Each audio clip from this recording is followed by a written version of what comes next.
Emily. This is a story about Emily, the single Stirling engine.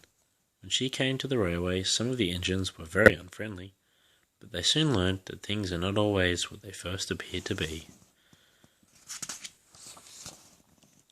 A new engine was arriving on the island of Sodor. Thomas puffed happily into Knapford Station. At the platform there was a beautiful engine, with shiny paintwork and gleaming brass fittings. "Thomas, meet Emily," said the Fat Controller. "Hello," wheezed Thomas. "Hello," puffed Emily.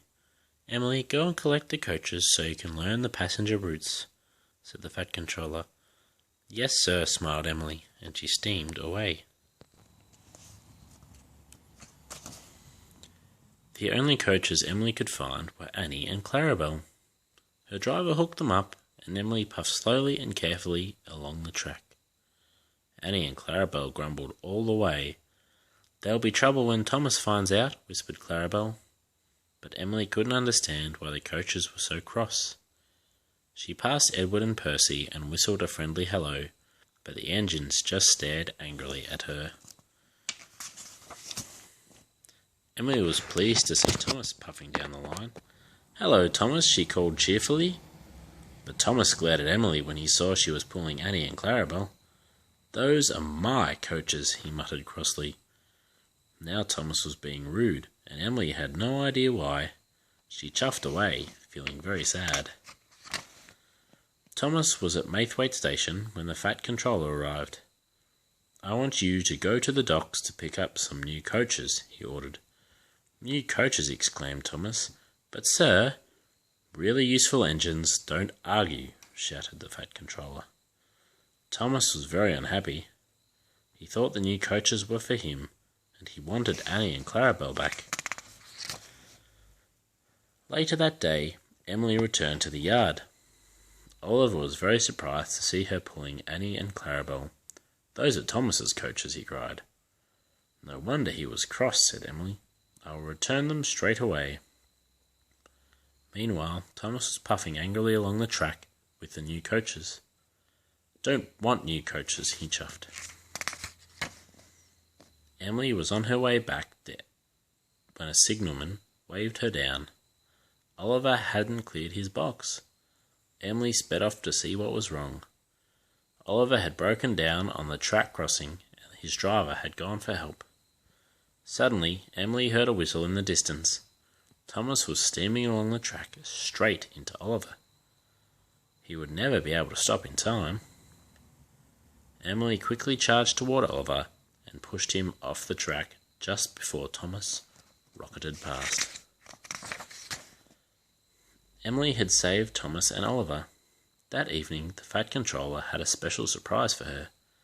"Emily, you are a very brave engine," he said. "So it gives me great pleasure to present you with 2 brand new coaches." "Thank you, sir," replied Emily. "Thomas, I'm sorry I took Annie and Clarabel." "And I'm sorry I was so cross," said Thomas. Emily was very happy. She had 2 beautiful new coaches and a new friend. Later that summer, the Fat Controller opened some new routes. Emily was given the Flour Mill Special. "I have to do the Black Lock run," huffed James.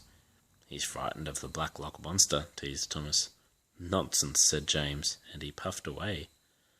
"What's the Black Lock monster?" asked Emily. "Nobody knows," said Thomas. "Black shapes move in the water, then disappear." Emily was glad she didn't have to go to Black Lock. The next morning, Emily collected the trucks from the flour mill, but they were being naughty. Emily pulled as hard as she could, but the trucks made her go very slowly. Emily was late delivering the flour, so there was no fresh bread that day. The Fat Controller was cross. "I didn't have any toast for breakfast. If you are late again, you will have to do the Black Lock run instead of James." "I must get the flour to the bakery on time tomorrow," puffed Emily. But the next day, the trucks were being naughty again.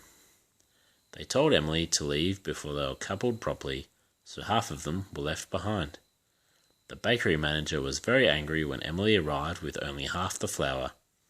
Emily raced back to the mill for the rest of the trucks, She was very cross and shunted them with all her strength. But the trucks had taken their brakes off.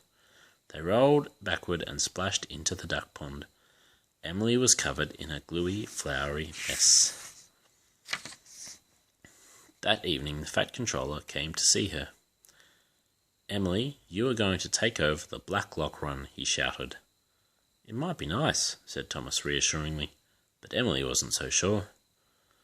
The next morning she puffed sadly to the station.